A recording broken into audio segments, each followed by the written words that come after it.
ఇక మిగతా అప్డేట్స్ విషయం రైట్. ఇక కొమరం భీం ఆసిఫాబాద్ జిల్లా ఫలితాలు ఒక్కసారి చూస్తే ఆ కొమరం భీం ఆసిఫాబాద్ జిల్లాలో కాంగ్రెస్ గెలిచినటువంటి స్థానాలు గెలిచినటువంటి అభ్యర్థుల పేర్లు మనం చూసేటువంటి ప్రయత్నం చేద్దాం. ఓవరాల్ గా కొమరం భీం ఆసిఫాబాద్ జిల్లాకు సంబంధించిన ఫలితాలు 1వ వార్డు స్వతంత్ర అభ్యర్థి జాడి వినోద్ కుమార్ 78 ఓట్ల మెజార్టీతో విజయం సాధించారు.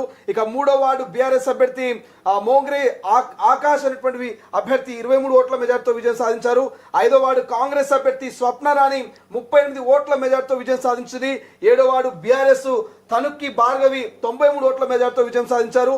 9వ వార్డు అభ్యర్థి సనాబిన్ అహ్మద్ బీఆర్ఎస్ అభ్యర్థి విజయం సాధించడం తెలుస్తుంది.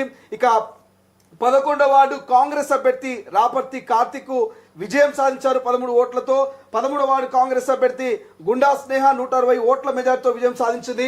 15వ వార్డు కాంగ్రెస్ అభ్యర్థి అబ్దుల్లా 163 ఓట్ల మెజార్టీతో విజయం సాధించారు. 17వ వార్డు బీఆర్ఎస్ అభ్యర్థి ఎండి అహ్మద్ 121 ఓట్ల మెజార్టీతో విజయం సాధించారు.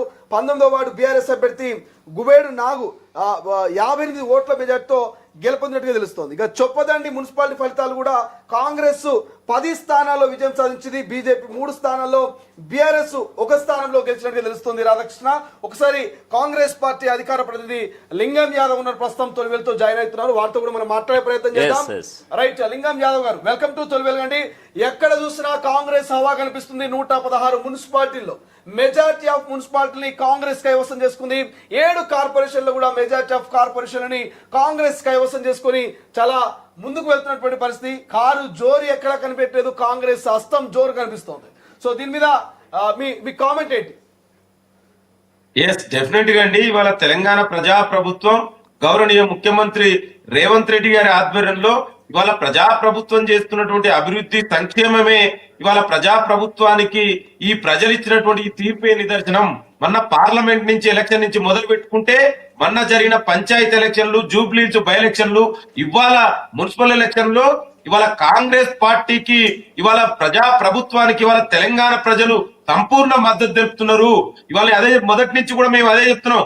70 to 80% పైగా ఇవాళ స్థానాలు ఇవాళ కాంగ్రెస్ పార్టీ గెలుస్తుందని ఇవాళ ప్రజలు కూడా దానికి అనుగుణంగానే ఇవాళ తీర్పిస్తున్నారు. ఇవాళ అదే విధంగా బీఆర్ఎస్ బీజేపీ నాయకులు ఇవాళ ప్రజలు తెలుసు వాళ్ళు ఏం చేసిరు. 11 ఏళ్లుగా కేంద్రంలో అధికారంలో ఉన్నటువంటి బీజేపీ తెలంగాణకి ఏం చేసింది. 10 ఏళ్లు తెలంగాణ పరిపాలించినటువంటి బీఆర్ఎస్ కల్వకుంట్ల కుటుంబం తెలంగాణ ప్రజల సొమ్ముని దాచుకున్నారు. ఆ వాటాల పంచాయతీలే జరుగుతున్నాయి. అందుకే ఇవాళ వాళ్ళ బీజేపీ బీఆర్ఎస్ 2 వాళ్ళు విడివిడిగా పోటీ చేసినని చెప్పినా కూడా వాళ్ళు గతం నుంచి కూడా కలిసే ఉన్నారు, ఇప్పుడు కలిసే ఉన్నారు. వాళ్ళిద్దరు కూడా ఎవరు సెకండ్ స్థానానికని ఇవాళ బీజేపీ బీఆర్ఎస్ పోటీ పడుతుంది. వాళ్ళ కాంగ్రెస్ పార్టీకి ప్రజలు మద్దతు ఉన్నారు. అందుకే ఇవాళ ఈ రిజల్ట్ మీరు చూడండి, ఎక్కడ చూసినా మెజార్టీ స్థానాలంతా కూడా ఇవాళ కాంగ్రెస్ పార్టీ క్యాండిడేట్లు గెలుస్తున్నారు. అందుకే ఇవాళ ఈ ప్రజల తీర్పే మా ప్రభుత్వం చేస్తున్నటువంటి అభివృద్ధి సంక్షేమ కార్యక్రమాలకు నిదర్శనం. ఇవాళ ముఖ్యమంత్రి గారు, మంత్రులు, పిసిసి ప్రెసిడెంట్ అందరూ కూడా కలిసికట్టుగా ఒక కలెక్టివ్, ఒక సమిష్టి నిర్ణయాలతోటి ఇవాళ పార్టీ ప్రభుత్వం ముందుకెళ్తుంది. దానికి ప్రత్యక్ష ఉదాహరణే ఇవాళ మున్సిపాలిటీ ఎలక్షన్ లో ఇవాళ ప్రజలు ఇచ్చిన తీర్పే దానికి ఉదాహరణ. ఇవాళ మొదటి నుంచి మేము అదే చెప్తున్నాం. బీఆర్ఎస్ పార్టీ వాళ్ళు ఏం చేసిరండి 10 ఏళ్లల్లా వాళ్ళ అవినీతి అక్రమాలు బయటపడ్డాయి. ఇవాళ మీరు చూడండి, అధికారం కోల్పోయినాక కూడా అహంకారం ఇవాళ కేటీఆర్ బీఆర్ఎస్ నాయకులు ఇవాళ అభివృద్ధి సంక్షేమం మాది ప్రజా ప్రభుత్వం.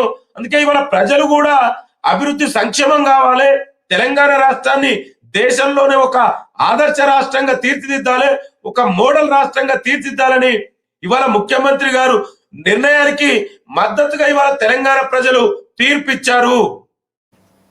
లింగం యాదవ్ గారు, అసలు 116 మున్సిపాలిటీల్లో నిజంగా మెజార్టీ స్థానాలు మీరు గెలుస్తున్నారు అనేటువంటి ఒక ఆశాభావం అయితే మీరు వ్యక్తం చేస్తున్నారు. సో గెలుపుకి మీకు ప్రధానమైనటువంటి కారణాలు ఏమై ఉండొచ్చు అంటారు? అంటే మీరు తీసుకున్నటువంటి సంక్షేమ పథకాల్లో ఏది ప్రజలకు బాగా వెళ్ళగలిగింది? ఎస్, డెఫినెట్ గా అండి. అదే చెప్తున్నా. ఇవాళ ముఖ్యమంత్రి గారు ఇవాళ మంత్రి మండలి అందరూ కూడా ఇవాళ కలిసికట్టుగా మేము ఒకటేనండి, కాంగ్రెస్ పార్టీ